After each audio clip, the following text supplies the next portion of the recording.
Bismillahirrahmanirrahim. Alhamdulillahi rabbil alamin.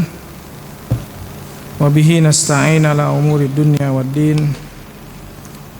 Wassalatu wassalamu ala asyrafil anbiya'i wal mursalin wa ala alihi wa ashabihi wa man tabi'ahum bi ihsanin ila yaumiddin, amma ba'd. Ya ayyuhalladzina amanu taqullaha haqqa tuqatih wa la tamutunna illa wa antum muslimun. Taib ikhwafillah, a'azani Allah wa iyyakum jami'an. Kita lanjutkan pembacaan hadis-hadis yang terdapat di dalam kitab Al-Adabul Mufrad yang disusun oleh atau yang dikumpulkan oleh Al-Imam Al-Bukhari rahimahullahu rahmatan wasi'ah. Anna rajulan tuwfiya wa taraka ibnan lahu wa maula lahu. Jadi Al-Hasan mengabarkan kepada kami bahwa seorang laki-laki wafat dan ia meninggalkan seorang anak dan seorang budak. Fa'awsa maulahu bibnihi, kemudian ia mewasiatkan kepada budaknya itu agar mengurus anaknya. Falam ya'luhu hatta adraka wa zawwajahu, maka ia pun tidak mengabaikannya hingga ia dewasa dan menikahkannya. Faqala lahu jahizni atlubul ilma, maka anak itu berkata kepada si budak tersebut, berilah aku persiapan untuk menuntut ilmu. Fajahazahu, kemudian si budak itu pun memberikan persiapan kepadanya atau mempersiapkannya.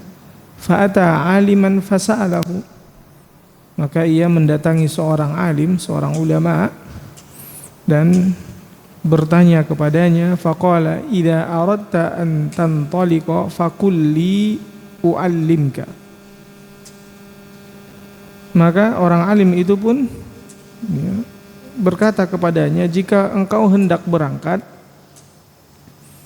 beritahukanlah kepadaku, maka aku akan mengajarimu. Faqala, nah si anak ini berkata, hadara minnil khuruju fa'allimni, tiba saatnya aku akan berangkat, maka ajarilah aku. Faqala ittaqillah wasbir, maka orang alim itu pun berkata kepada si anak ini yang ingin pergi menuntut ilmu, bertakwalah kepada Allah dan bersabarlah, karena menuntut ilmu itu butuh apa? Ketakwaan dan butuh kesabaran. Ilmu tidak akan didapatkan oleh orang yang pemaksiat, sebagaimana wasiat Waqi' kepada Imam Syafi'i. Innal ilma nurun, ilmu itu adalah cahaya. Wa nurullahi la yuhda lil 'asi, dan cahaya Allah tidak akan diberikan kepada orang yang bermaksiat.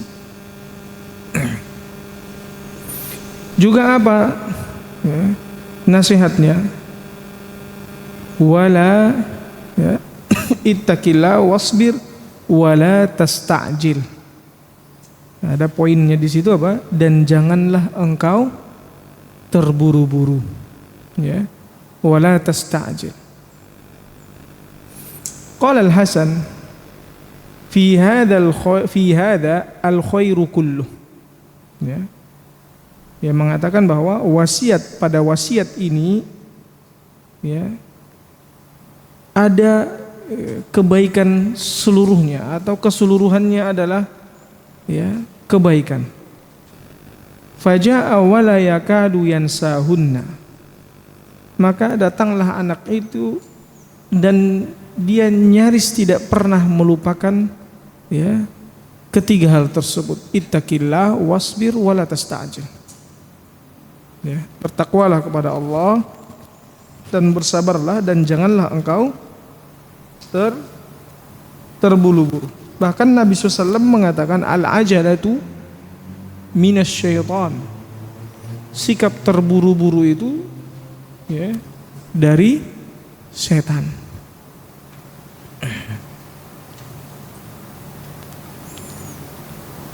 Falamma jaa ahlahu nazala an rahilatihi, maka tatkala ia menemui keluarganya, ia turun dari kendaraannya.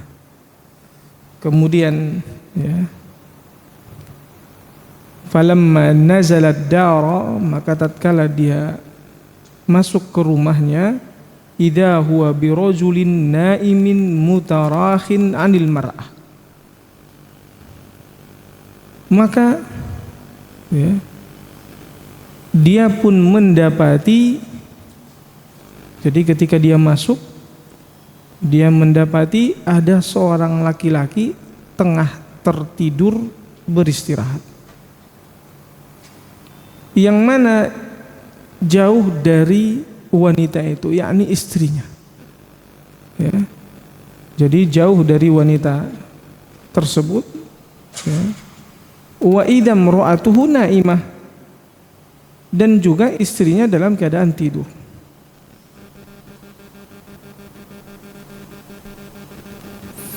Qala wallahi ma uridu an antaziru bihadza, maka dia pun mengatakan, demi Allah ya, aku tidak mau, apa yang aku tunggu dengan semua ini.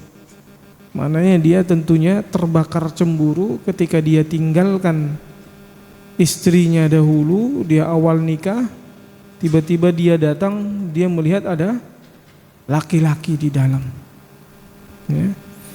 Tentunya apa ya, dia marah, makanya dia pun pergi mengambil pedangnya ya.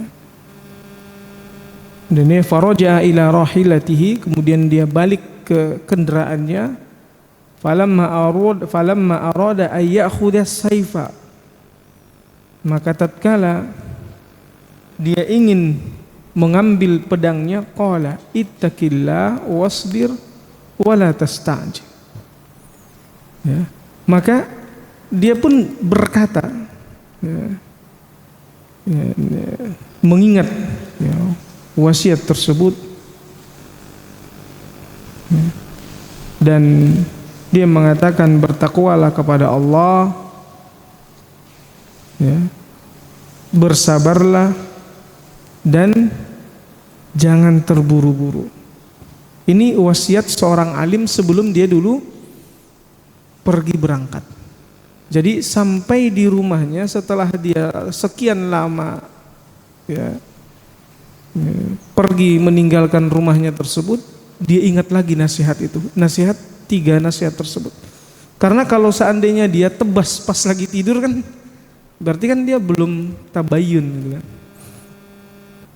Itu sikap keterburu-buruan ya, karena laki-laki itu tidur, istrinya juga sedang tidur, tidak jauh, maknanya agak sedikit ya berbeda tempatnya.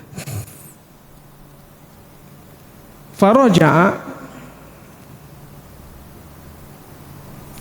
kemudian dia pun kembali ke rumahnya. Falamma qama ala ra'sihi, saat dia berdiri sudah tepat di atas kepala orang itu, dia mengatakan, ma antaziru bihadza syai'an, aku enggak boleh menunggu apapun, kesempatan ini nih harus saya ya, selesaikan. Faraja ila rahilatihi, maka dia balik lagi ke kendaraannya. Falamma arada ay ya'khudha sayfahu, maka tatkala dia ingin mengambil pedangnya, zakarahu, ia ingat lagi tadi perkataan tadi itu. Apa itu? Ittaqillah wasbir wala tasta'jil. Bertakwalah kepada Allah, sabar dan jangan terburu-buru. Faraja ilaihi, maka dia balik lagi ke laki-laki tadi yang di dalam rumahnya ini sedang tidurin. Falamma qama ala ra'sihi istayqadha ar-rajul, maka tatkala dia berdiri di depan kepala laki-laki ini, tiba-tiba laki-laki itu terbangun. Falamma ra'ahu wathaba ilaihi fa'anaqahu wa qabbalahu wa sa'alahu ya. Maka saat ya orang ini terbangun, dan ketika orang itu melihat kepadanya, ia langsung melompat ke arah lelaki tersebut, lalu memeluknya, menciumnya, dan menanyainya. Lalu ia bertanya, orang ini bertanya, apa yang engkau dapat setelahku? Maka ia menjawab, wallahi asabtu wallahi ba'daka khairan katsira. Asabtu wallahi ba'daka anni masyaitu al-laila baina as-sayfi wa baina ra'sika thalatha mirarin fahajazani ma asabtu minal ilmi an qatlika. Maka dia pun mengatakan, demi Allah, yang aku dapat setelahmu adalah kebaikan yang banyak. Demi Allah, yang aku dapat setelahmu bahwa aku pada malam ini berjalan antara pedang dan kepalamu sebanyak 3 kali. Maknanya dia sudah pengen ngambil pedangnya pengen ini. Maka ilmu yang aku dapat telah menghalangiku dari membunuhmu. Nah, ini karena dia sudah mengamalkan nasihat daripada seorang ulama tersebut. Nah, ini menunjukkan apa? Ketidak tergesa-gesaan itu akan menyelamatkan segalanya. Adapun ketergesa-gesaan itu akan merusak segala hal. Dalam riwayat ini tidak disebutkan siapa sebenarnya yang tertidur tersebut. Di dalam riwayat yang lain disebutkan bahwa itu adalah anaknya. Maka kandungan dari hadis ini, dalam riwayat ini terdapat anjuran agar bersikap tenang dan tidak tergesa-gesa dalam setiap urusan. Kemudian adanya keutamaan takwa dan sabar. Kemudian hilm, yaitu kelemah lembutan, adalah tidak tergesa-gesa dan sabar ketika sedang marah atau menghadapi sesuatu yang tidak disukai, meskipun ia memiliki kemampuan dan kekuatan. Dan orang yang memiliki sifat hilm bisa mengendalikan keinginan kuat yang mampu menahan dirinya ketika sedang mengalami gejolak emosi untuk bersikap tergesa-gesa. Jadi biasanya orang kalau marah, akhirnya tidak sabar untuk melakukan suatu perbuatan yang seringnya malah dia sesalkan apa yang dia lakukan tersebut. Makanya butuh kesabaran, dan sabar itu tentunya butuh ketakwaan. Orang yang mampu bersabar itu karena dia sudah melatih kesabaran dia disertai dengan ketakwaan dia kepada Allah Subhanahu wa taala. Bertambah jauh seseorang dari Allah, maka bertambah tidak sabar dia. Ketika seseorang bertambah dekat dengan Allah, maka dia akan bertambah sabar dalam menghadapi segala hal. Makanya kenapa nasihat yang pertamanya itu apa? Ittaqillah. Bertakwalah kepada Allah, wasbir. Bersabarlah, dan apa? Wala tasta'jil. Kemudian adanya anjuran agar melakukan perjalanan dan bepergian dalam rangka mencari ilmu.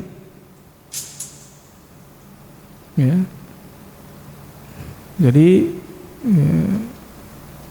sebagaimana sabda Nabi SAW, man salaka tariqan yaltamisu fihi ilman sahalallahu lahu bihi tariqan ilal jannah.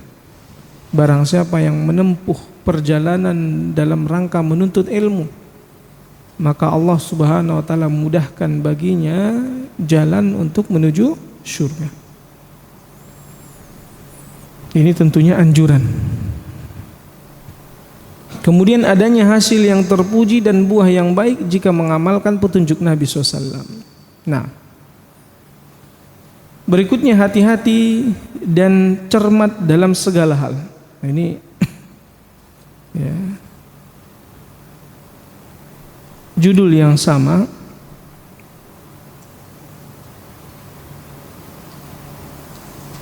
Al-Imam Al-Bukhari mengatakan, Abu Ma'mar mengabarkan kepada kami, ia berkata, Abdul Waris mengabarkan kepada kami, ia berkata, Yunus mengabarkan kepada kami dari Abdurrahman bin Abi Bakrah, dari Asyadji Abdil Qais.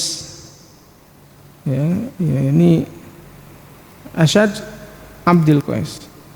Ia berkata, qala liyan Nabi SAW, Nabi SAW berkata kepada aku,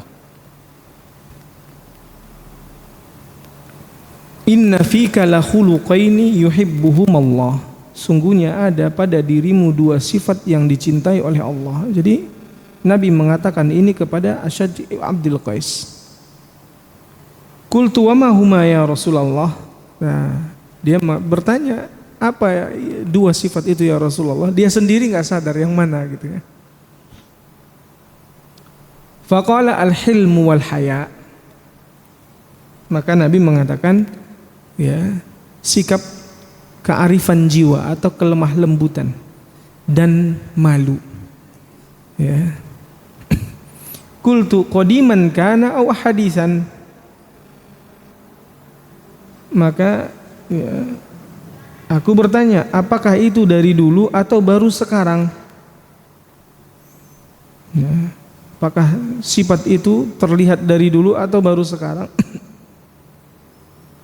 Maka Nabi SAW ya, menjawab, qadiman, itu sudah dari dulu. Qultu, maka dia pun mengatakan, alhamdulillahilladzi jabalani ala khuluqaini ahabbuhumallah. Ahabbahumallah, ya. Maka aku memuji Allah, segala puji bagi Allah, alhamdulillah, yang telah memberiku dua akhlak yang dicintai oleh Allah. Ya. Jadi akhlak tersebut sudah tertanam di dalam dirinya dari dulu. Ya. Makanya ya, kita pernah sebutkan di awal pembahasan, ini kan kitabnya Al-Adabul Mufrad. Apa perbedaan adab dengan akhlak? Kan dulu pernah ya. Masih ingat enggak? Nah, ini kan adab yang kita baca, hadis-hadis yang berkaitan dengan adab-adab seorang muslim. Al-Adabul Mufrad.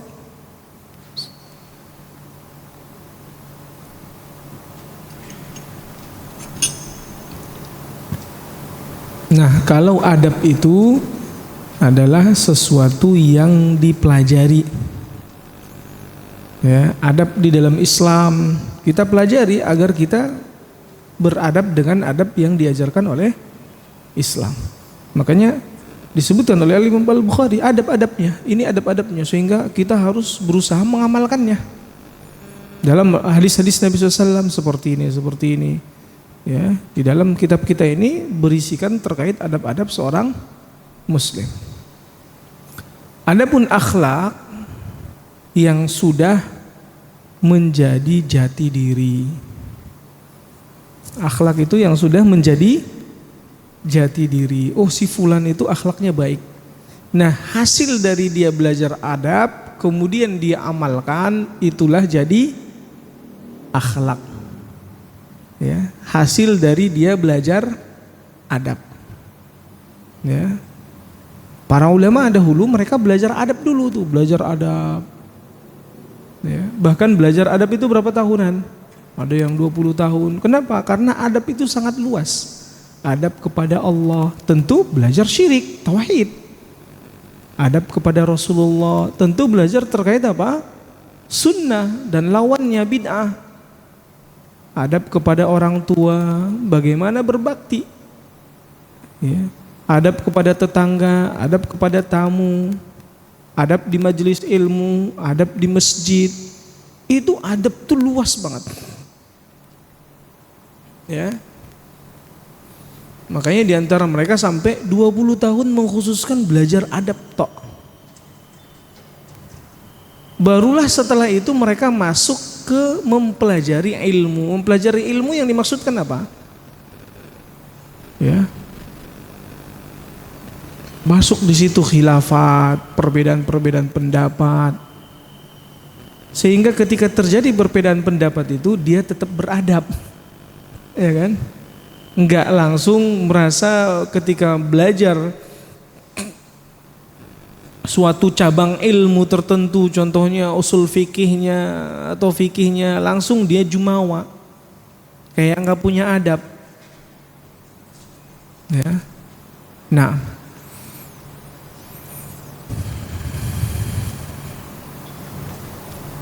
makanya kenapa di sini di dalam hadis ini, ya, Asyad Abdul Qais mengatakan, ya, alhamdulillah, ya, kepada Allah alhamdulillah, yakni segala puji bagi Allah yang telah, ya, memberiku dua akhlak, yakni sudah menjadi jati dirinya. Nah, akhlak itu bisa nggak diturunkan?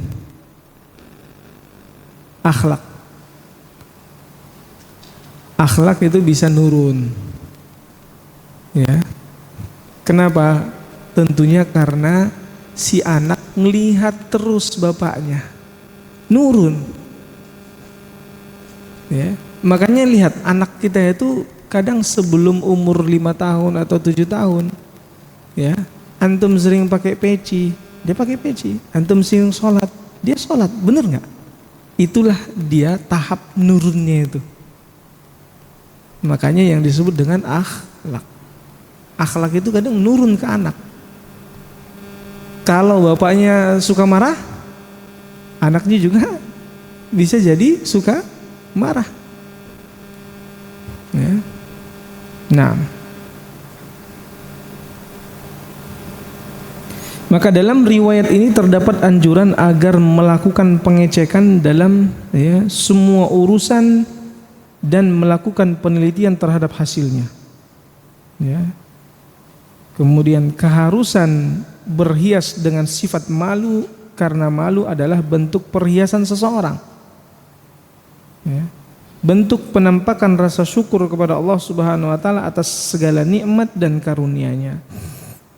Ya. Karena ketika, ya, Nabi SAW menyebutkan kepadanya inna fika la khuluqaini, maka dia ngecek, dia tidak terburu-buru gitu, ya. Dia tidak terburu-buru menyimpulkan, tapi dia bertanya kepada Nabi SAW, ya, apa itu ya Rasulullah? Yaitu apa?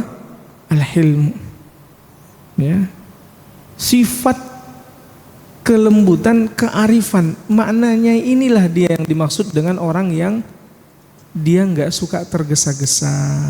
Al-hilmu itu maknanya, ya. Dia nggak suka apa? Gerasa gerusuk. Ya. Nah, Al-Imam Al-Bukhari mengatakan Ali bin Abi Hashim mengabarkan kepada kami, ia berkata, Ismail mengabarkan kepada kami, ia berkata, Sa'id bin Abi Arubah mengabarkan kepada kami dari Qatadah, ia berkata, orang yang menjumpai delegasi yang menghadap kepada Nabi SAW diantaranya Abdul Qais. Dan Qatadah menyebutkan Abu Nadrah mengabarkan kepada kami anna Abi Sa'idin Al-Khudri radhiyallahu anhu, ia berkata, qala Nabi SAW li Ashadji Abdul Qais. Nabi SAW mengatakan kepada Ashad Abdul Qais, inna fika la khoslataini yuhibbuhumallah. Sungguhnya pada dirimu terdapat dua sifat yang dicintai oleh Allah, yaitu sifat santun dan tenang, al-hilmu wal anah. Nah, ini lebih lagi ditambahkan oleh Nabi SAW riwayat ini, di mana di situ disebutkan al-anah. Ya. Jadi al-hilmunya ada, sifat santunnya, kelemah lembutannya juga tenang.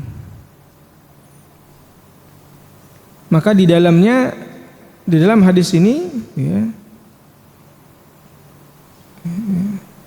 kalau kita ambil makna daripada al-hilmu secara keseluruhan, di mana dia arif, dia tidak tergesa-gesa, pelan-pelan, dia menguasai dirinya. Nah, adapun al-ana, yakni tenang, dia memastikan segala urusan ya itu sudah ya betul, gitu ya.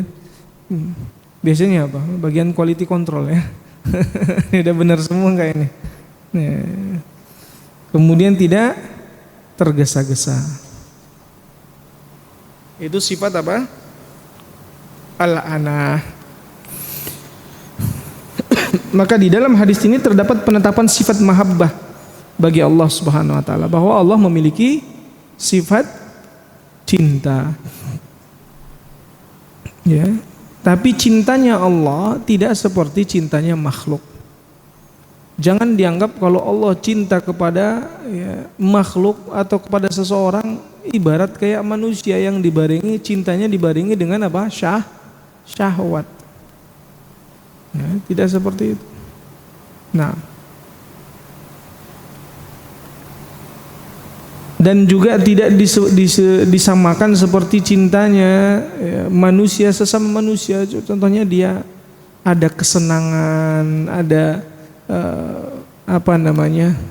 kalau seseorang itu cinta kepada orang lain, ya, maka sebagaimana yang kita ketahui, ya, daripada karakter cinta tersebut terkadang membuat orang yang mencintai ya melakukan apapun yang dia yang diinginkan oleh yang dia cintai.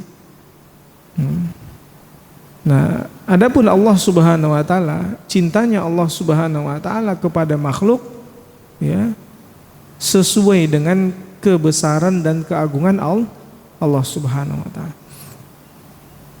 Kalau ada sifat cinta di dalam manusia yang dia sisinya adalah positif, maka Allah lebih daripada itu.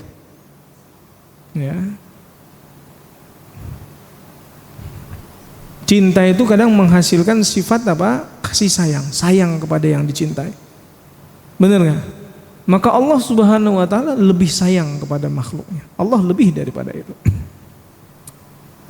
Kemudian akhlak ada yang sifatnya bawaan dan ada pula yang diperoleh melalui usaha. Ini yang kita katakan tadi bahwa akhlak itu bisa nurun.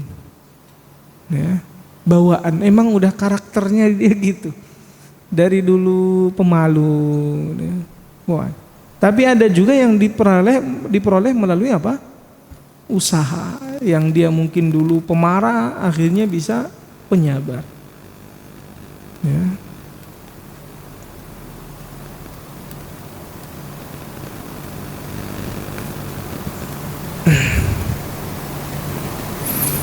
Ada yang bisa akhlak itu kepada sisi negatif. Bawaannya para wanita itu akhlaknya ya pemalu. Para wanita itu udah jadi bawaannya. Ya, anak-anak kecil perempuan malu. Namun karena mulai dibiasain contohnya pakai rok keluar, orang tuanya memakaikan pakaian-pakaian yang kurang layak. Lama kelamaan dia nggak tahu malu. Ya.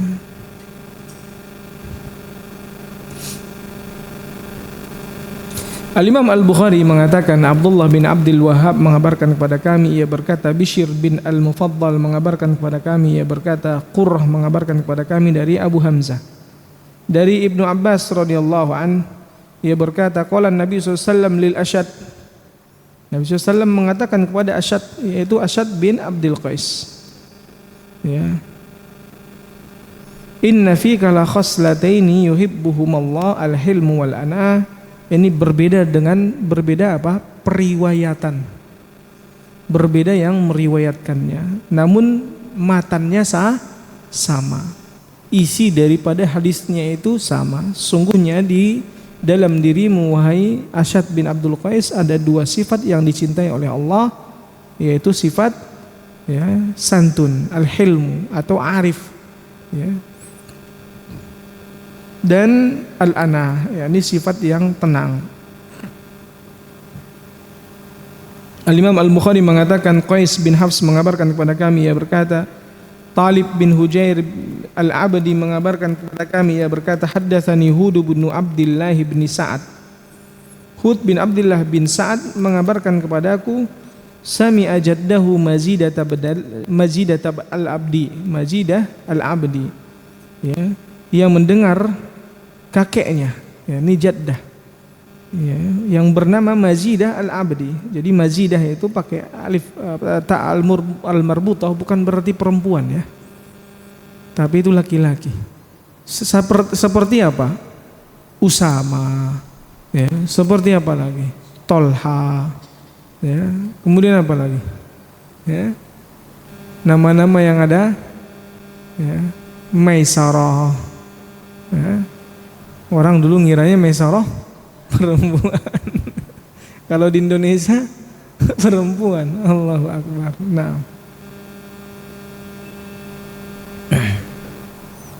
Nah, ya, qala ja'al Asyad yamshi hatta akhadha bi yadin Nabi sallallahu alaihi wasallam faqabbalaha. Jadi Asyad datang menemui Nabi sallallahu alaihi wasallam dengan berjalan kaki hingga ia meraih tangan beliau lalu menciumnya. Faqala lahu Nabi sallallahu alaihi wasallam ama inna fika la khuluqaini yuhibbuhumallahu wa rasuluh. Ya. Maka Nabi mengatakan kepada Asyad bin Abdul Qais, ketahuilah sesungguhnya ada pada dirimu dua akhlak yang dicintai oleh Allah dan Rasulnya. Qala jablan jubiltu alaihi au khuliqa ma'i. Ya. Maka Asyad mengatakan, apakah sifat itu adalah bawaan yang diberikan kepada aku, ya, atau buatan bersamaku? Maknanya dulu enggak begitu, lama kelamaan kamu jadi sifatnya begitu. Maka Nabi SAW mengatakan, la bal jablan jubilta alaihi, tidak, bahkan itu adalah bawaan yang diberikan kepadamu, ya. Maka ia pun berkata, alhamdulillahilladzi jabalani ala ma yuhibbullahu wa rasul. Alhamdulillah, ya, segala puji bagi Allah yang memberiku sifat bawaan yang dicintai oleh Allah dan Rasul. Jadi kalau akhlak itu bisa nurun enggak? Bisa nurun, ya. Nurun itu dari karakter kedua orang tuanya, dari orang-orang di sekelilingnya. Nah,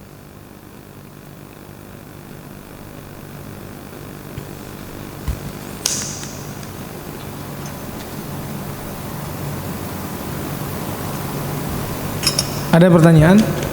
Ya, silakan.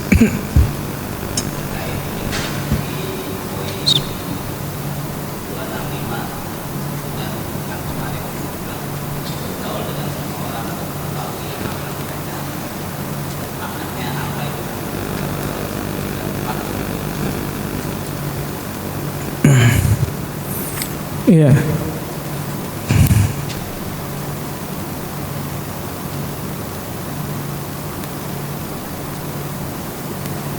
Ya, maknanya adalah ketika kita bergaul tentunya hanya untuk mengenal karakter dari masing-masing. Ini sebagaimana Amirul Mukminin Umar di sini mengatakan, fajalis hada wa hada wala tarfa haditsana. Ya, diambil faedah itu dari perkataan Umar. Jadi bahwa silahkan kamu duduk di majelis ini, majelis itu, tapi jangan sebarkan rahasia kami atau jangan sampaikan pembahasan tentang ini. Maknanya kita boleh, kita harus akrab dengan setiap orang, ya. Tapi bukan berarti kita jadikan teman, ya. Kita akrab dengan ini, bergaul, say hello lah bahasanya. Ya, kita terkadang duduk bersama dia ngobrol. Semua muslim kita ya temani, tapi kita pilih mana yang mereka, maksudnya kita bergaul dengan mereka. Tapi yang jadi sahabat, teman baik itu hanya yang terbaiknya. Ya. Jadi kita jangan bersikap eksklusif. Ya. Bahkan jika sekiranya ya, dia adalah seorang pemaksiat, dengan kita mendekat kepada dia, ada nilai dakwahnya, kita tekenin. Akhirnya bisa kita ajak dia, udah sholat dulu gitu ya. Nah itu kita lakukan kalau memang kita tahu kita memiliki karakter yang bisa mempengaruhi orang lain. Nah, ada lagi? Berarti dari kemarin dicatat tuh. Nah, Masya Allah. Berikutnya melampaui batas. Ya ini Al-Bughah. Al-Imam Al-Bukhari mengatakan, Abu Nuaim mengabarkan kepada kami, ia berkata, Fitr mengabarkan kepada kami dari Abu Yahya, ia berkata, aku mendengar Mujahid ya, dari Ibnu Abbas radhiyallahu an, ia berkata, lau anna jabalan bagha ala jabalin ladukkal baghi, seandainya ada satu gunung berbuat melampaui batas terhadap satu gunung yang lain, maka niscaya gunung yang melampaui batas itu akan diluluh lantahkan. Ya, gunung saja yang begitu tingginya dia enggak melampaui batas, enggak sombong gitu kepada gunung yang lain. Ya.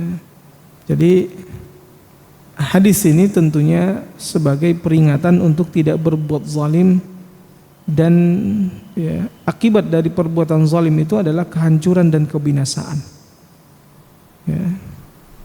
Kita sebagai manusia ya, harus ya, merendah, tawadhu. Ya, tidak boleh melampaui batas. Biasanya melampaui batas disebabkan seseorang ya, berani melanggar batasan Allah. Ya, ketika dia berani melanggar batasan Allah, lama kelamaan ini bakalan tambah jauh. Ya. Ibarat seseorang kalau dia tidak bisa menahan pandangannya, menundukkan pandangan di luaran, hati itu jadi kayak pengen ya, lebih lagi. Ya, bisa jadi mungkin nanti akhirnya jadi menggoda wanita.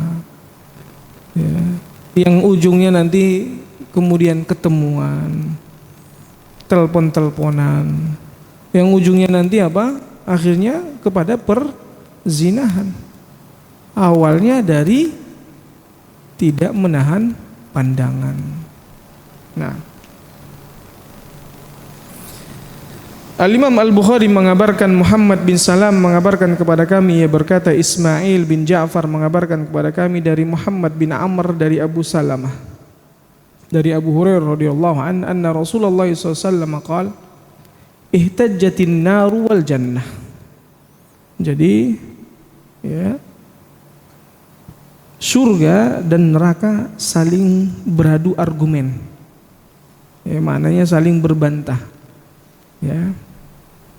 Faqalatin naru, neraka berkata, yadkhulunil mutakabbiruna wal mutajabbirun, yang masuk kepadaku atau yang memasukiku adalah orang-orang sombong dan orang-orang zalim.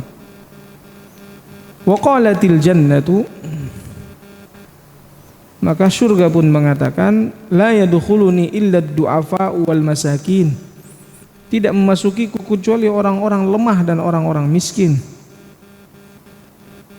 Maka Allah Subhanahu wa taala berfirman kepada neraka, faqala lin-nar anti azabi, engkau adalah azabku, antakimu biki mimman syi'tu, denganmu aku mengazab siapa yang aku kehendaki.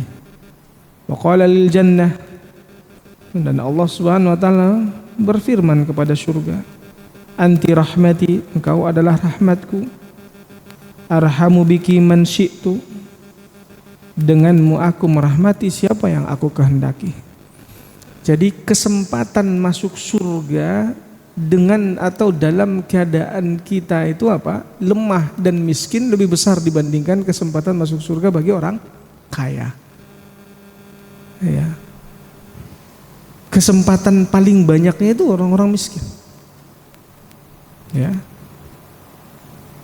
Walaupun sebahagian ulama menyebutkan makna miskin di sini adalah tawadu'. Sebagaimana sabda Nabi SAW, ya, ketika Nabi SAW ya, menyebutkan, ya Allah, Allahumma ahyini miskina, ya Allah, ya, hidupkanlah aku dalam keadaan miskin, wa amitni miskina, dan matikanlah aku dalam keadaan miskin, ya, wahsyurni fi jumratil masakin, dan kumpulkanlah aku bersama orang-orang miskin. Kata para ulama, miskin yang dimaksudkan di situ maknanya adalah tawadu'. Ya, ya Allah, karena orang miskin itu pun ada juga yang mereka ya tidak masuk surga. Ya. Nah, tapi memang lebih banyak potensinya untuk masuk surga itu dengan apa? Keadaan miskin. Ya. Karena dengan keadaan miskin tersebut seseorang sudah terbiasa dengan susahnya kehidupan. Sehingga dia pun akan tetap terus berusaha ya menjalani susahnya beribadah. Dia sabar menjalani susahnya ibadah. Karena sudah sangat sering dia melatih dirinya itu untuk tidak mengikuti hawa nafsunya. Kenapa? Karena keadaan dia nggak ada. Contohnya dia mau pengen ini, ya karena nggak ada duit, akhirnya dia tahan untuk tidak makan itu. Sehingga dia sering melatih ya dirinya sendiri untuk tidak mengikuti hawa nafsunya. Tapi kalau kita berada, seringnya itu apa? Kita ngikutin keinginan kita. Wah, contohnya mungkin kita pengen ini dulu, pengen makan bebek dulu deh gitu ya. Udah, karena ada duit beli bebek gitu kan. Wah, ini pengen makan ayam goreng gitu, ayam crispy, pengen nasi padang. Karena ada uang, beli. Bener nggak? Ya, coba kalau nggak ada uang, ya kita akan apa? Sabar. Ya. Nah, kemiskinan itu secara tidak langsung akan mengajari kita untuk menahan apa? Hawa nafsu kita. Nah,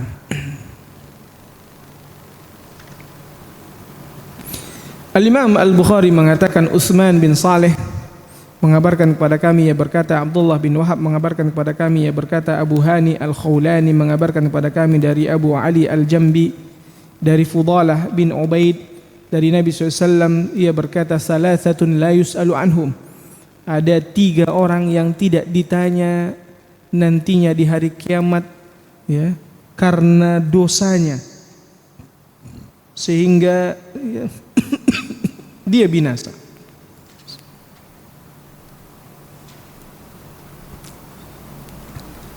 Yang pertama yaitu rajulun faraqal jamaah wa asa imamahu famata asiyan. Seorang yang memisahkan diri dari jamaah kaum muslimin. Maknanya ini apa? Khawarij ini. Ya. Memisahkan diri dari jamaah kaum muslim dan melawan pemimpinnya, lalu dia mati dalam keadaan melawan. Ya, waliyadzubillah, semoga Allah tidak matikan kita dalam keadaan seperti ini. Makanya kebijakan-kebijakan apapun yang dilakukan oleh pemerintah, jika itu masih berkaitan dengan ya masalah dunia, udah biarin. Dari dulu kenaikan harga, kita tetap hidup. Ya. Mereka buat kebijakan ini, kebijakan itu, nambah pajak, nambah itu. Gak usah pusing. Mereka sudah ada pertimbangannya. Dan kita tentunya apa? Allah akan tetap beri rezeki kita untuk membayar itu semua. Ya, hitung-hitung aja itu sebagai apa? Ya, pahala nantinya kan dia kezoliman, kan? Kezoliman, ngambil hak orang lain. Ya, itu ya pajak itu tadi. Nah, Jadi kita nggak usah terlalu pikir, ya udah. Untuk keselamatan jiwa kita kasih aja, kasih. Ya. Karena biasanya cikal bakal pembangkangan kepada pemimpin lahir dari ketidakpuasan dalam perkara dunia. Sama ketika di masa Nabi SAW. Saat Nabi SAW membagikan apa? Harta rampasan. Berarti masalahnya apa? Dunia. Nabi memberikan, Nabi SAW terkadang memberikan itu dilihat daripada, oh ini dikasih lebih banyak. Karena itulah yang menjadi pertimbangan Nabi SAW, bahwa dengan dia dikasih semoga keislamannya makin mantap. Ya. Tapi apa? Datang tiba-tiba orang ini dengan mengatakan, i'dil ya Muhammad. Adillah wahai Muhammad. Karena adil itu tidak harus sama.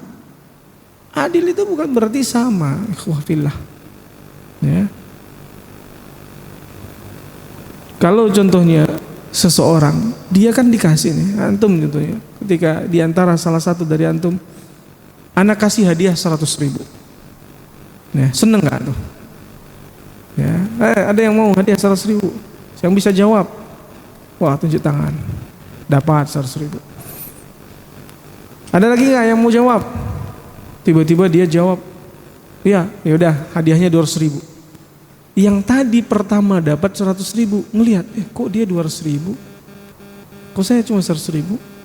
Padahal awalnya tadi dia nggak punya apa-apa, dia dapat. Tapi disebabkan yang lain dapat lebih banyak, akhirnya apa? Kesenangannya itu hilang, ya kan? Padahal sebenarnya dia dapat. Kenapa dia tidak tetap menikmati kesenangannya? Oh ya, alhamdulillah saya dapat 100.000, dapat, udah seneng. Ya, karena mungkin pandangan si yang memberikan itu, oh ini soalnya mungkin lebih sulit. Ya. Nah, fala tas'al anhu, kata Nabi SAW, maka ya, kamu jangan tanya tentang orang itu. Ya, ini maka dia tidak akan ditanya. Wa amatun au abdun abiqa min sayyidihi. Kemudian yang berikutnya, budak laki-laki atau perempuan yang melarikan diri dari tuannya. Wa mra'atun ghaba zawjuha wa kafaha ma'unatad dunya fatabarrajat wa tamarrajat ba'dah. Dan seorang istri yang ditinggal pergi oleh suaminya, sementara suaminya itu memberinya biaya hidup, lalu ia memamerkan kecantikannya untuk orang lain setelah itu. Allah musta'an. Nah, ada banyak nggak seperti itu yang sekarang? Ya, banyak kan? Ya, suaminya kerja, istrinya ditanggung. Nah, tapi bikin vlog ya, ngeplok atau selfie terus share di media sosial, pamerkan kepada orang lain. Allah musta'an. Ini jangan ditanya. Fala tas'al, ya, wa salasatun la yus'alu anhum, ya. Ini yang tiga ini. Kemudian Nabi SAW juga mengatakan, dan 3 orang lainnya yang tidak ditanya. Ya, ini ya. Ada 3 orang yang tadi, ini ada 3 lagi nih. Rajulun naja'allaha rida'ahu, yaitu seorang ya, yang merampas pakaian Allah. Apa itu pakaian Allah? Fa inna rida'ahu al-kibriya.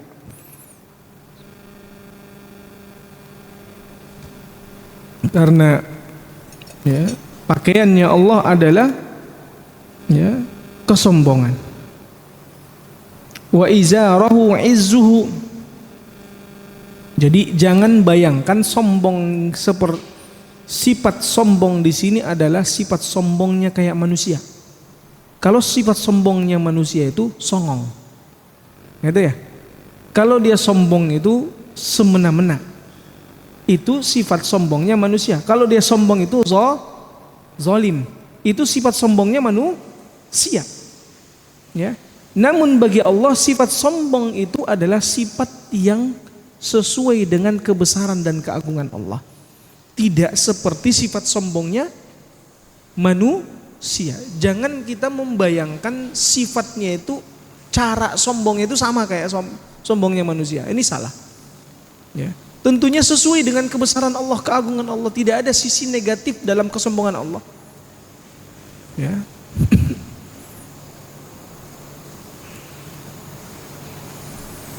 Nah, orang ini yang dia melepas atau merampas pakaiannya Allah, yaitu pakaian Allah adalah kesombongannya.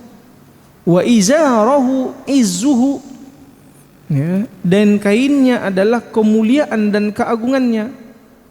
Wa rajulun syakka fi amrillah, juga seseorang yang kedua, seorang yang ragu terhadap perkara Allah, yakni perintah-perintah Allah, urusan-urusannya Allah, zatnya Allah, dia ragu.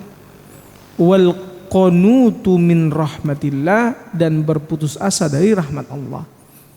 Nah, ini 3 orang juga jangan tanya di mana mereka nanti, karena dosa mereka ini mereka akan binasa. Nah, ini sifat-sifat yang melampaui batas semuanya. Apa kandungan dari hadis tersebut? Terdapat penjelasan tentang 6 macam manusia yang akan binasa pada hari kiamat, yang mereka tidak ditanya terlebih dahulu tentang amal mereka. Ya, ini mereka bakalan binasa, nggak ditanya lagi. Ke-6 golongan manusia tersebut telah disebutkan dalam hadis ini. Yang pertama, orang yang memberontak. Yang kedua, budak yang melarikan diri. Yang ketiga, seorang wanita yang dia memamerkan kecantikannya kepada orang lain. Yang keempat, seorang yang sombong. Yang kelima, orang yang ragu terhadap syariat ini, perkara Allah, semua perintah Allah, ragu terhadap semua yang Allah perintahkan. Apa benar itu sholat itu bisa menenangkan diri, menjauhkan dari fahsya wal mungkar? Contohnya, dia meragukan. Atau apa benar poligami sebagai solusi bagi umat? Benar atau enggak? Benar. Solusi bagi seluruh umat. Namun memang terkadang ada yang bagi seseorang itu belum bagus. Jadi secara keseluruhan disolusi. Akan ada orang yang dia butuh solusi itu, makanya disyariatkan. Tapi nggak harus semua orang melakukannya. Nah, yang keenam apa? Berputus asa dari rahmat Allah. Nah, sudah mau adzan? Berapa menit lagi?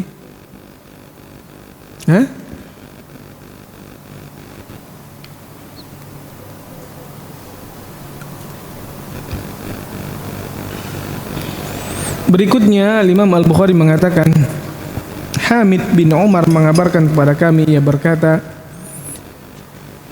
Bakar bin Abdul Aziz mengabarkan kepada kami dari ayahnya, dari kakeknya, dari Nabi sallallahu alaihi wasallam, beliau bersabda, setiap dosa ditunda oleh Allah Subhanahu wa taala. Kullu dzunubin yuakhirullahu minha ma syaa ila yaumil qiyamah. Selama yang Allah kehendaki sampai hari kiamat. Jadi setiap dosa itu ditunda oleh Allah Subhanahu wa taala. Jadi Allah tunda azabnya. Setiap dosa itu Allah tunda azabnya, selama yang Allah kehendaki sampai hari kiamat. Jadi ada yang lama, ada yang bahkan mungkin setelah hari kiamat baru Allah azab. Illal baghya, kecuali perbuatan zalim atau melampaui batas. Jadi kecuali perbuatan zalim. Ini yang pertama. Yang kedua, wa uquqal walidain, durhaka kepada dua orang tua. Au qati'atur rahim, memutus silaturahim. Yu'ajjilu li sahibiha fid dunya qabla al maut, Allah akan segerakan azab kepadanya di dunia sebelum dia mati. 3 tadi, yaitu orang yang melampaui batas atau orang sombong, orang zalim. Yang kedua, orang yang durhaka kepada kedua orang tua, ya.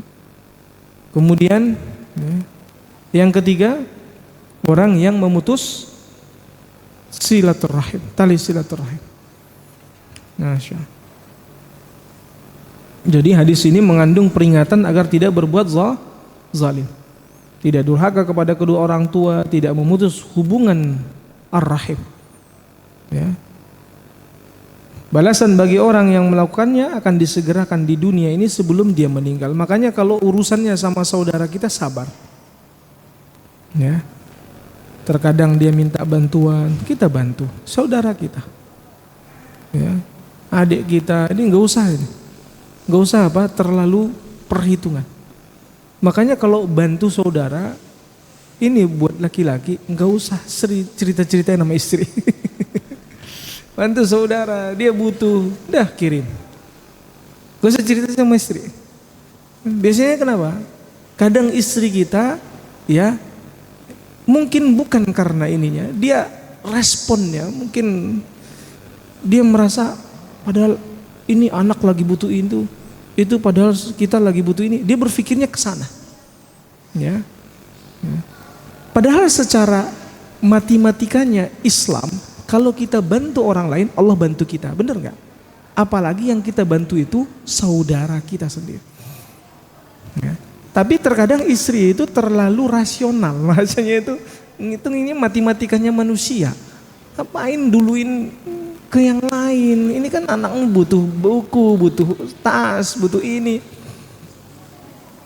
Nah itu, ya, bukan karena mungkin dia, ya, mengarahkan antum untuk, ya, memutus silaturahim. Terkadang istri itu, ya, tanpa dia sadari, gitu, ya. Makanya kenapa Allah sebutkan bahwa inna kaidahunna azim, sungguhnya tipu daya perempuan itu sangat besar. Dia itu berbuat tipu daya tanpa dia sadar, sadar. Nah, kita cukupkan. Nah, insya Allah nanti kita lanjutkan, ya, 2 hadis terakhir di bab ini, ya. Ya. Ada pertanyaan nggak sebelum kita tutup? Ya.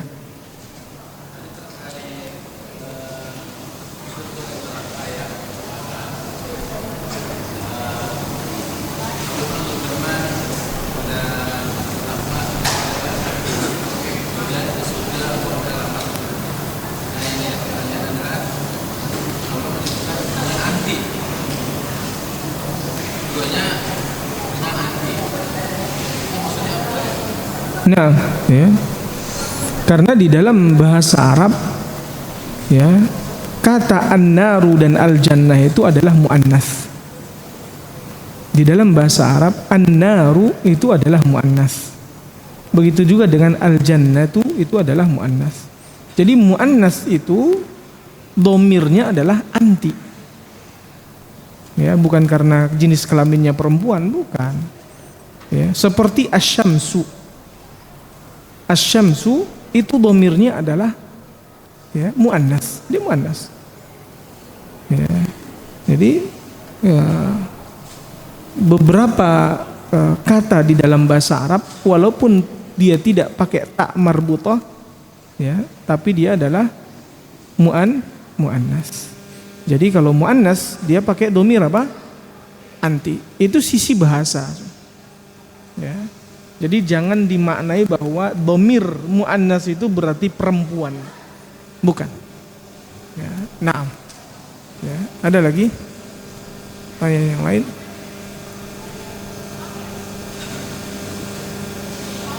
Yadun itu juga muannas. Ya, hadihi yadi. Gitu. Kita mengatakannya ini tanganku dengan hadihi. Nah. Billahi taufiq wal hidayah. Wassalamualaikum warahmatullahi wabarakatuh.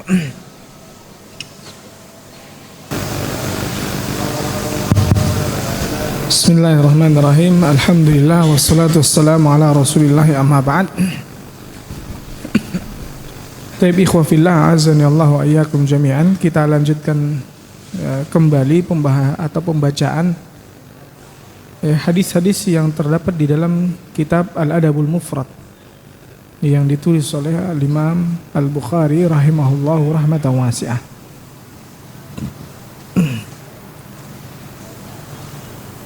Masih bab tentang al-baghyu atau melampaui batas.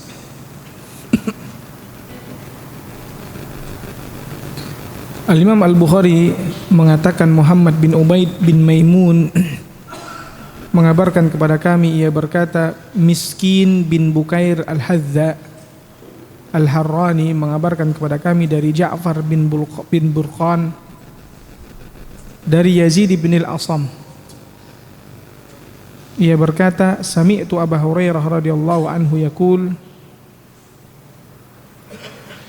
aku mendengar Abu Hurairah radhiyallahu anhu berkata, yubsiru ahadukumul qadata fi aini akhi, salah seorang dari kalian bisa atau dapat melihat kotoran kecil di mata saudaranya.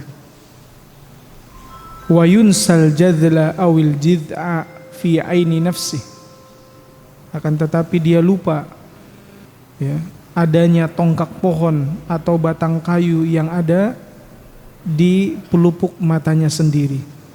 Qala Abu Ubaid al-jadhalu al-khashbatul 'aliyatul kabirah. Al-jadhalu yaitu pohon yang tinggi dan besar. Kalau peribahasanya Indonesia apa? Gajah di pelupuk mata tampak, semut di apa? Bukan begitu ya. Gimana dia? Ya, gajah di pelupuk mata tidak tampak, semut di ujung lautan tampak. Gitu. Nah, itu peribahasanya dulu. Waktu SD itu ya. Nah, kalau Abu Hurairah mengatakan ya di antara kalian ya kotoran mata dari temennya tampak, pohon besar di depan mata nggak nampak. Jadi hadis ini menjadi salah satu peribahasa yang beredar luas di kalangan orang-orang Arab. Ya. Yubsiru ahadukumul qadata fi aini akhi wa yunsal jadla. Nah, jadi peribahasa di kalangan Arab. Jadi ketika seseorang karena kekurangan dirinya dan cintanya kepada dirinya sendiri senang memperhatikan aib saudaranya hingga ia mengetahuinya meskipun aib tersebut sudah disembunyikan. Di lain sisi dia melupakan aibnya sendiri meskipun sudah tampak jelas dan sudah tidak tersembunyi lagi. Ini adalah perbuatan termasuk perbuatan paling busuk. Jadi orang yang seperti ini masuk kategori orang yang melampaui apa? Melampaui batas. Al-Imam Al-Bukhari mengatakan Abdullah bin Muhammad mengabarkan kepada kami, ia berkata, Al-Khalil bin Ahmad mengabarkan kepada kami, ia berkata, Al-Mustanir bin Akhdar mengabarkan kepada kami, ia berkata, Haddatsani Muawiyah bin Qurrah. Muawiyah bin Qurrah mengabarkan kepada aku,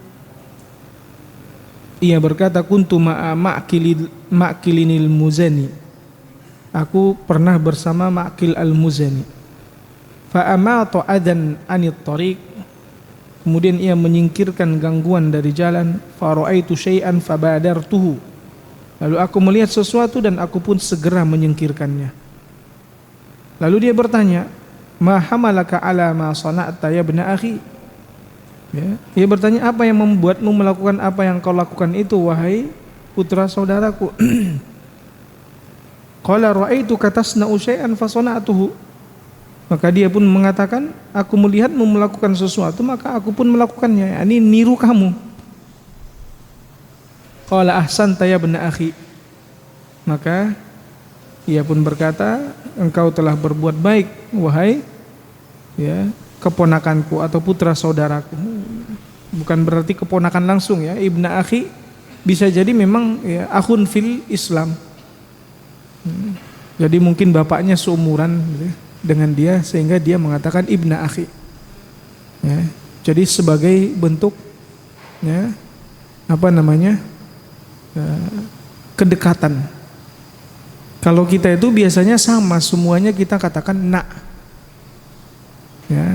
Kita bahasakan dengan nak. Kita tidak mengatakan anaknya teman bapak gitu. Kita tidak mengatakan seperti itu. Semua kita istilahkan dengan nak. Nah, bagi orang Arab biasanya anak itu kadang ibni mengatakan seperti itu kepada anaknya sendiri. Tapi kalau kepada anak secara keseluruhan terkadang mereka mengatakan ya bunayya, nak, atau ya gulam. Kemudian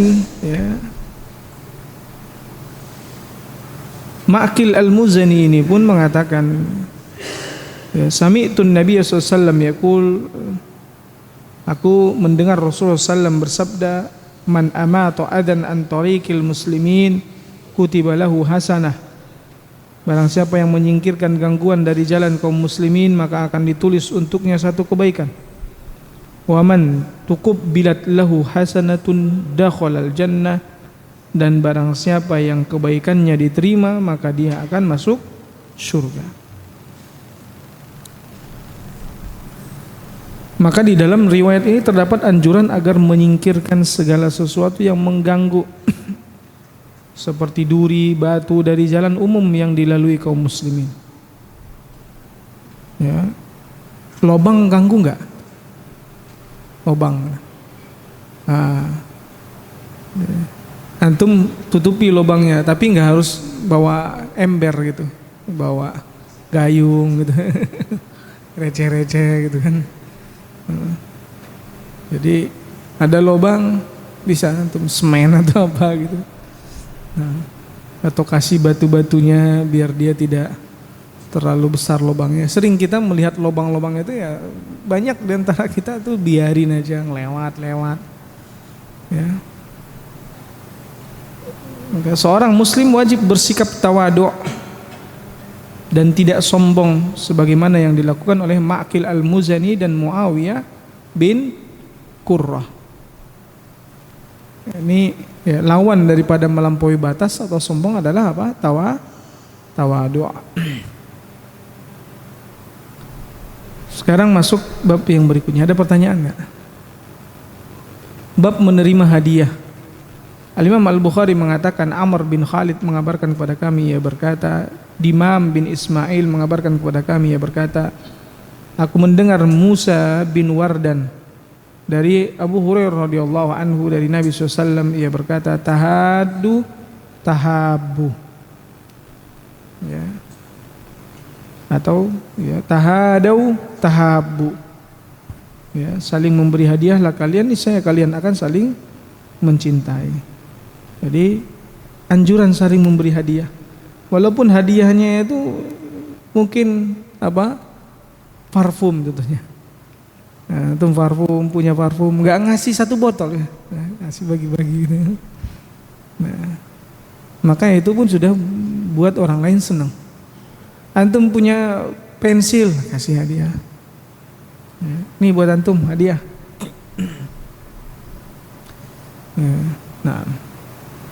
Nah ini kayaknya perlu juga nih kita buat di sini hadiah gitu.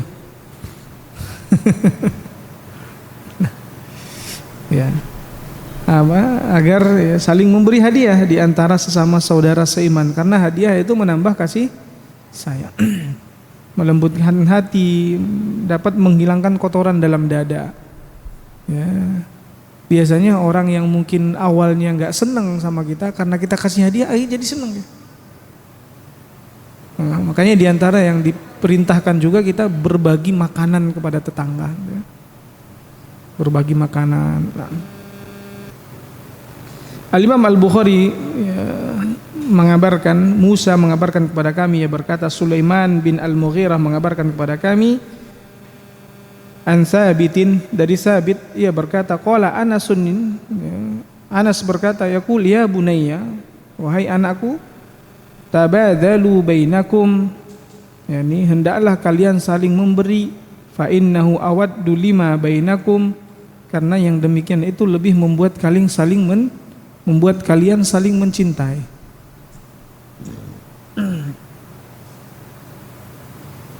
Ya. Ada pertanyaan? Berikutnya, tidak menerima hadiah karena kebencian. Ya.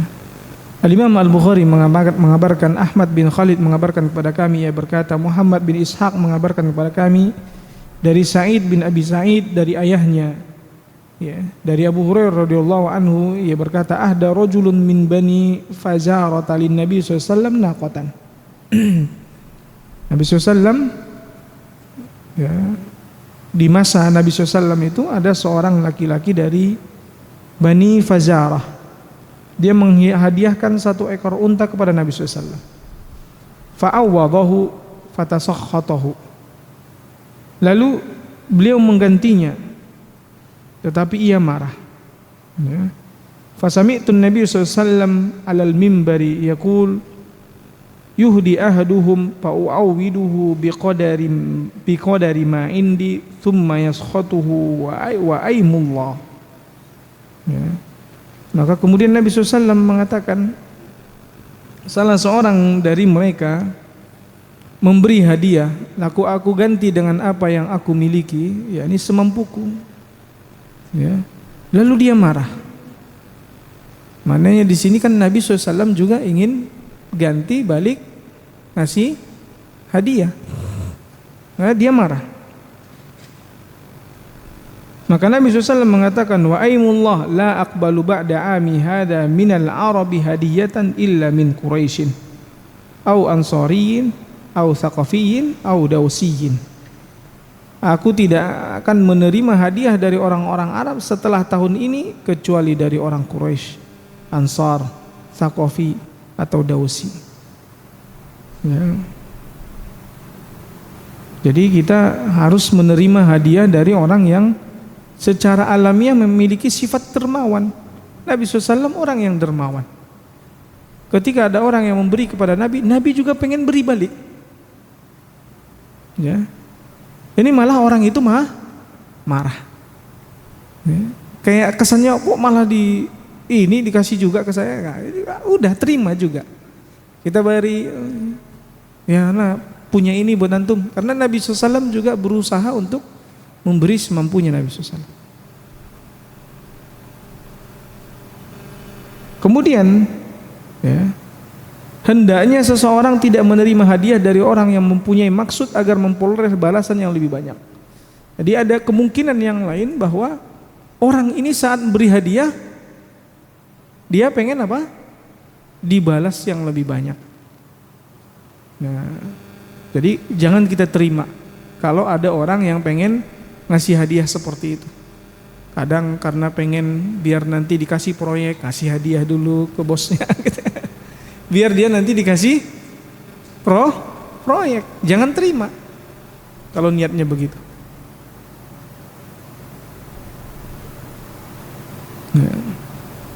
Nabi SAW memberikan keutamaan secara khusus kepada orang-orang yang disebutkan dalam hadis ini, yaitu orang Quraisy, yang maksudnya di situ adalah orang-orang muhajirin. Ya, orang muhajirin, Ansar, Thaqafi dan Dausi. Ya, ini yang mereka kaum muslimin yang mereka memang, ya, memiliki sifat yang dermawan juga. Ya, suka saling memberi. Nah, ini karena Nabi SAW tahu mereka itu memiliki sifat, ya, dermawan, dan mereka memiliki keinginan yang tinggi dan tidak mengharapkan ganti. Nah, ada pertanyaan? Ya.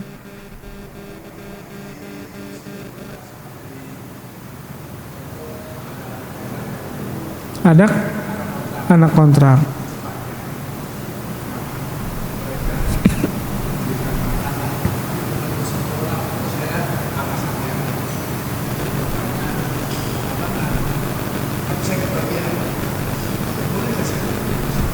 Baik, ya.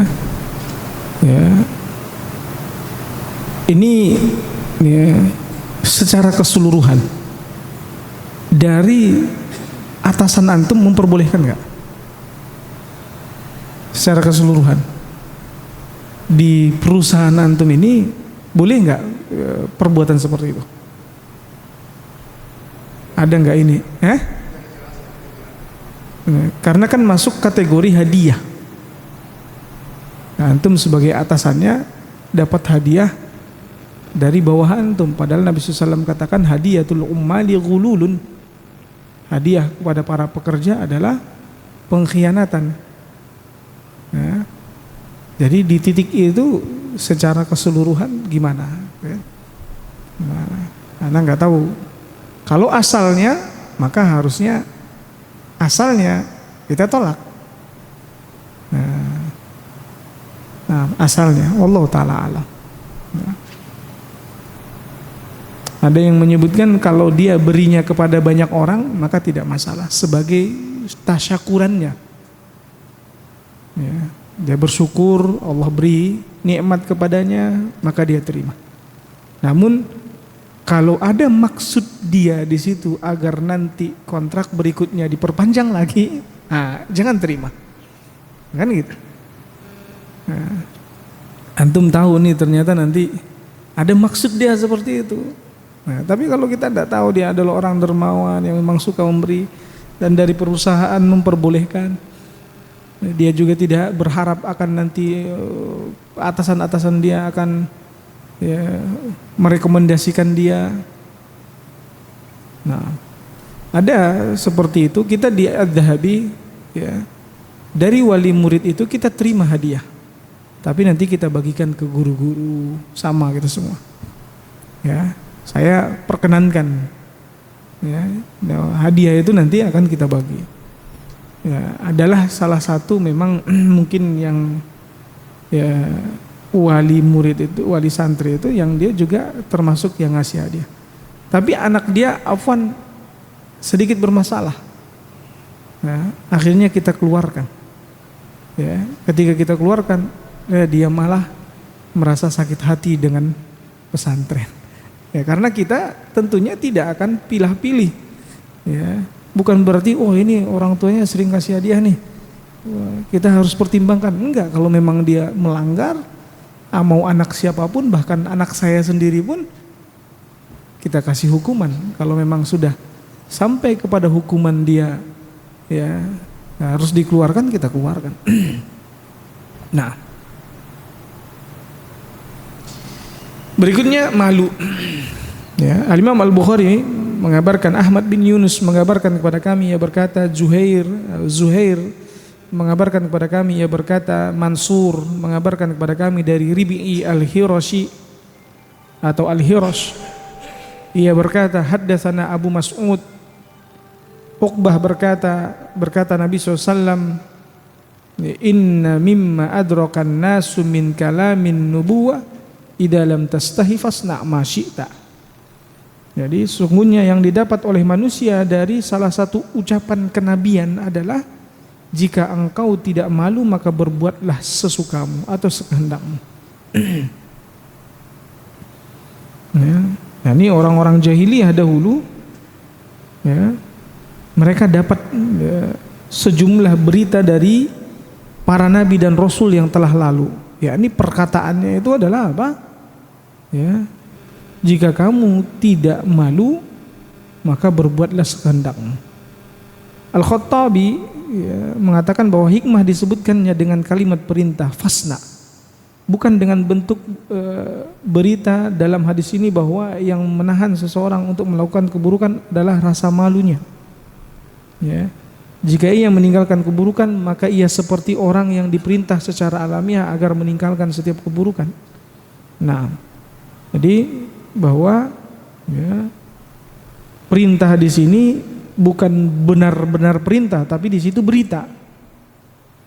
Yakni tidak merasa malu, pasti akan melakukan setiap apa yang diinginkannya. Bukan berarti silahkan, mempersilahkan begitu, bukan. Berbuatlah sesukamu, bukan berarti perintah, tapi ini sebagai berita. Maknanya bahwa rasa malu itu sangat penting. Ya. Dan merupakan sifat yang agung. Ya. Orang harus ada rasa malunya. Ya. Jangan dia kebablasan di depan orang lain gitu ya. Nah, ngutang ke sana kemari nggak ada rasa malu gitu. Kemudian tapi kalau di sosial media eksis, ini kan nggak ada rasa malu. Ya. Nah, rasa malu dalam artian apa? Ya. Rasa malu yang bagus, ada rasa malu yang malu-maluin. Nah, taib.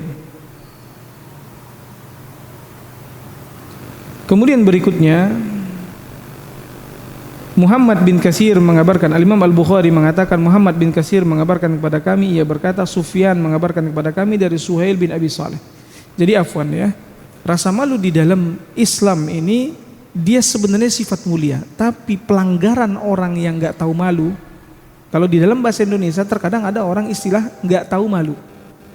Nggak tahu malu di situ karena dia apa? Ya, muka tembok gitu kan. Muka tembok di situ itu suatu hal dalam istilah kita nggak tahu malu. Ya, di dalam bahasa Indonesianya ada istilah yang nggak tahu malu, tapi di dalam bahasa Arab malu yang dimaksudkan itu adalah ya malu yang dia kebaikan. Bahwa malu itu penting bagi seseorang. Ya. Dia malu melakukan ini, malu melakukan kemaksiatan. Dalam artian tanda paling poin pentingnya adalah malu melakukan kemaksiatan. Jadi kalau kamu nggak ada rasa malu, silahkan berbuat apapun. Nah, ini kan sebagai bentuk bahwa malu itu sebenarnya penting bagi seseorang agar dia menahan diri dia dari perbuatan-perbuatan tercela. Nah, tapi kalau di dalam bahasa kita istilah nggak tahu malu itu karena memang dia ya itu tadi ya, bahasanya berbuat apa aja suka-suka dia gitu. Ya. Berbuat apa aja dia suka-suka dia. Nah, berikutnya ya, Al-Imam Al-Bukhari mengatakan Muhammad bin Katsir mengabarkan kepada kami, ia berkata Sufyan mengabarkan kepada kami dari Suhail bin Abi Saleh, dari Abdullah bin Dinar, dari Abu Saleh, dari Abu Hurairah radhiyallahu anhu, dari Nabi SAW, al-imanu bid'un wa sittuna atau bid'un wa sab'una syu'bah. Keimanan itu ada 60 bagian atau 70-an bagian. Ya, bid'un itu artinya antara 3 sampai 9. Berarti ya, keimanan itu ada sekitar 63-an sampai 69-an bagian atau ya 73-an sampai 79-an bagian. Ya. Afdaluha la ilaha illallah. Bagian keimanan yang paling tinggi, yang paling utama adalah ucapan la ilaha illallah. Wa adnaha imatatul adha 'anit thariq, dan yang paling rendah adalah menyingkirkan gangguan dari jalan. Wal haya'u syu'batun minal iman, dan rasa malu adalah bagian dari iman. Isya. Baik. Anak kira masih panjang perjalanan kita. Nah, insyaallah kita akan lanjutkan pertemuan yang akan datang. Subhanakallahumma wa bihamdik, asyhadu an la ilaha illa anta, astaghfiruka wa atubu ilaik. Assalamualaikum warahmatullahi wabarakatuh. Itu benar isya apa belum? Allah. Belum, tapi belum isya. Ada pertanyaan? Pertanyaan aja dah. Atau masih panjang? Berapa menit lagi?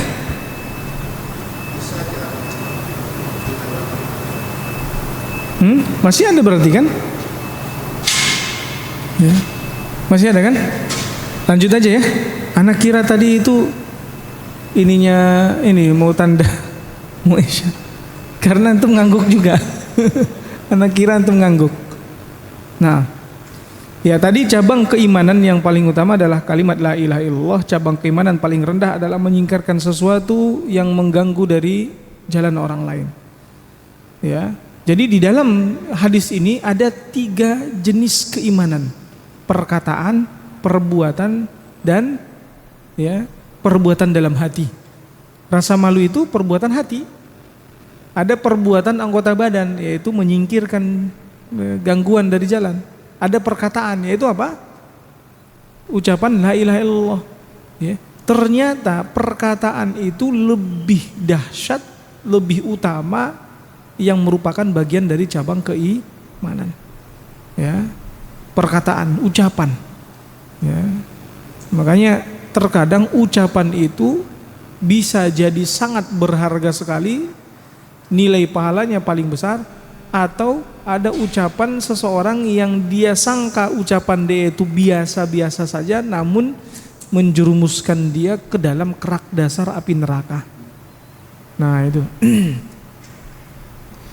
Berikutnya Imam Al-Bukhari mengatakan, Ali bin Al-Ja'd mengabarkan kepada kami, ia berkata, Syu'bah mengabarkan kepada kami dari Qatadah, dari Abdullah bin Ubaid, ya, Maula Anas. Yaitu apa maula? Dulu sudah pernah kita sampaikan, maula itu adalah ya bekas budak. Jadi yang sebelumnya budak kemudian dia merdekakan. Bukan berarti bekas budak di sini yang sudah dia jual, bukan. Ya. Tapi maula itu adalah bekas budak dia yang dia merdekakan. Maka dia akan, nama orang yang memerdekakan itu akan terus bersama dia. Ya. Siapa itu? Abdullah bin Ubaid maula Anas. Karena dulu dia budak, kemudian dimerdekakan oleh Anas, sehingga kalau ditanya, siapa Abdullah bin Ubaid ini? Maula Anas. Nah, itu akan melekat. Ini sebagai bentuk apa? Ya, penghargaan atau keutamaan bagi orang yang memerdekakan budak. Qala sami'tu Aba Sa'id, aku mendengar Abu Sa'id. Qala kana Nabi sallallahu alaihi wasallam ashadda haya'an minal azra'i fi khidriha. Ya, bahwa Nabi SAW itu lebih pemalu dibanding gadis pingitan. Antum tahu nggak gadis pingitan gimana? Nah, Nabi SAW itu lebih pemalu. Ya, wa kana idza kariha syai'an arafnahu fi wajhihi. Dan jika Nabi SAW tidak menyukai sesuatu, kami dapat mengetahuinya dari raut wajahnya. Ya. Nah, Al-Imam Al-Bukhari mengatakan, Muhammad bin Bashar mengabarkan kepada kami, ia berkata, Yahya bin Ibnu Mahdi mengabarkan kepada kami, keduanya berkata, Syu'bah mengabarkan kepada kami dari Qatadah, dari Abdullah bin Abi Utbah maula Anas bin Malik, dari Abu Sa'id Al-Khudri radhiyallahu anhu mislahu, qala Abu Abdillah, ya, Abu Abdillah berkata, ya, wa qala Gundarun wa ibnu Abi Adi maula Anas. Gundar dan Ibnu Abi Adi mengatakan maula Anas. Ini riwayat ya, sanad yang berbeda, namun isinya sama. Ya, isinya sama. Nah, di mana kandungan dari hadis ini adanya malu pada diri Nabi Sallallahu Alaihi Wasallam. Tentunya selain pada ketentuan-ketentuan Allah. Ya, oleh karena itu beliau bersabda kepada orang yang mengaku melakukan perbuatan zina, apakah engkau menodainya? Ya. Ini adalah kinayah. Beliau tidak menyebutkan lafaz yang jelas seperti ya, menyetubuhinya, karena sifat malu beliau untuk menyebutkannya secara vulgar. Ya, Nabi SAW tidak mengatakan apakah kamu ya, sudah menginikannya, tapi dengan bahasa apakah engkau menodainya, dengan bahasa lain yang tidak vulgar, karena rasa malunya Nabi SAW untuk menyebutkan isyarat tersebut. Begitu juga pernah Nabi SAW seorang wanita ya, yang bertanya, Nabi sudah kasih isyarat ya, namun dia nggak ngerti maksudnya gimana ya Rasulullah. Nggak mungkin Nabi malu menyebutkan secara langsung. Maka ya pada saat itu Aisyah kalau tidak salah menjelaskan kepada wanita itu. Nah, kemudian isyarat bahwa Nabi SAW tidak pernah menyampaikan dengan terus terang kepada seorang pun akan sesuatu yang tidak beliau sukai. Akan tetapi raut wajah beliau berubah sehingga para sahabat dapat memahami bahwa beliau tidak menyukai hal tersebut. Karena memang kadang Kalau kita terlalu terang-terangan menunjukkan ketidaksukaan kepada orang, orang itu jadinya apa? Gak suka sama kita gitu kan. Apalagi gitu, antum tuh gimana sih gitu. Yang lain dengar. Nggak boleh begitu. Yang lain dengar. Tapi terkadang Nabi terlihat kalau dia mungkin orang ini begini, Nabi mungkin agak dari wajahnya itu kelihatan. Maka sahabat pada ngerti. Berarti Nabi nggak suka kalau kita begini. Nah, jadi ini di dalam hadis ini juga keutamaan sifat malu. Dan malu termasuk salah satu cabang iman. Malu itu semuanya baik dan malu selalu mendatangkan kebaikan. Maknanya di sini malu untuk melakukan kemaksiatan, malu dalam artian yang menjatuhkan muru'ah. Kalau dia malu untuk melakukan perbuatan yang menjatuhkan muru'ah, itu juga adalah kebaikan. Muru'ah itu apa? Wibawa. Makanya dalam agama kita itu harus kita jaga wibawa, jaga image. Jadi jaim itu dianjurkan dalam Islam, jaim. Jangan kita malah bebas gitu. Kalau pendidikan atau pengajaran orang-orang Barat baru itu free kata mereka, bebas. Tapi kalau agama Islam kita harus jaim. Kadang dalam masyarakat kita mengistilahkan jaim itu nggak bagus gitu, nggak boleh jaim gitu kata mereka. Padahal agama kita mengajarkan seperti itu. Kenapa? Karena jaim itu akan menjaga wibawa kita. Seorang Muslim itu berwibawa, nggak boleh sampai diremehkan. Orang kalau tidak jaga image-nya dia akan dianggap remeh, dianggap rendah oleh orang lain. Nah, Al-Imam Al-Bukhari mengatakan, Abdul Aziz bin Abdullah mengabarkan kepada kami, ia berkata, Ibrahim bin Sa'ad mengabarkan kepada kami dari Saleh, dari Ibnu Syihab, ia berkata, Yahya bin Sa'id bin As mengabarkan kepadaku bahwa Sa'id bin As mengabarkan kepadanya bahwa Utsman wa Aisyah haddatsahu mengabarkan kepadanya anna Abu Bakrin istadzana ala Rasulillah SAW, bahwa Abu Bakar izin kepada Nabi SAW. Wa huwa muttaji'un ala firashi Aisyah labisan mirta Aisyah. Di mana Nabi SAW pada saat itu sedang bertumpuan di tempat tidur Aisyah dengan mengenakan kain panjang milik Aisyah. Kalau ini udah ya? Nah, jadi gimana? Satu hadis ini ya. Nah, kemudian fa'adzina li Abi Bakr. Pada saat itu posisi Nabi SAW tentunya karena di situ ada Aisyah juga. Posisi Nabi SAW mengenakan kain panjang milik Aisyah. Lalu Nabi SAW mengizinkan Abu Bakar, tapi beliau tetap dalam keadaan seperti itu, masih tetap apa bahasanya? Sandaran. Nah, kemudian istazana Umar. Umar izin mau datang juga. Nabi SAW izinkan kepada Umar. Dan setelah itu Umar keluar. Habis itu Utsman izin masuk juga. Summa sta'zantu alaih. Qala Utsman summa sta'zantu alaih. Kemudian aku izin untuk masuk. Fajalasa wa qala li Aisyah. Setelah itu Nabi SAW duduk. Yang sebelumnya masih bertelekan itu, kayak rebahan, kayak posisinya ini gitu ya. Maka Nabi SAW pun merubah posisinya, kemudian mengatakan kepada Aisyah, ijma'i ilaiki siyabaki. Ini Nabi mengatakan kepada Aisyah, kumpulkan pakaianmu kepadamu. Maknanya jauhin. Pakaian-pakaian itu jauhin gitu ya. Yang sebelumnya masih sama Nabi SAW. Maka setelah Nabi SAW memenuhi kebutuhannya Utsman, kemudian Utsman mengatakan summan saraftu, kemudian aku pergi. Faqalat Aisyah, kemudian Aisyah bertanya, ya Rasulullah, lam araka faji'ta li Abi Bakrin wa Umar. aku tidak melihatmu ya khawatir ya ketika memberi izin ya kepada terperanjak, maknanya fazita, aku tidak melihatmu terperanjak ketika bersama Abu Bakar dan Umar. Tapi ketika Utsman kamu ya duduk ya, padahal posisinya sebelumnya tidak seperti itu. Maka Nabi SAW mengatakan ya, inna Utsmana rajulun hayyun, sungguhnya Utsman itu adalah laki-laki pemalu. Wa inni khasyitu in adzintu lahu wa ana ala tilkal hal alla yablugha ilayya fi hajatihi.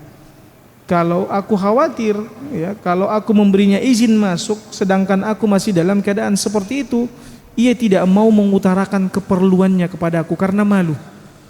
Akhirnya dia nggak jadi gitu. Takutnya Nabi begitu. Nah, ini tentunya keutamaan daripada Utsman ibnu Affan radhiyallahu an. Bahkan ya karena keagungannya ya malaikat pun ya memiliki malu terhadap Utsman ya. Nah,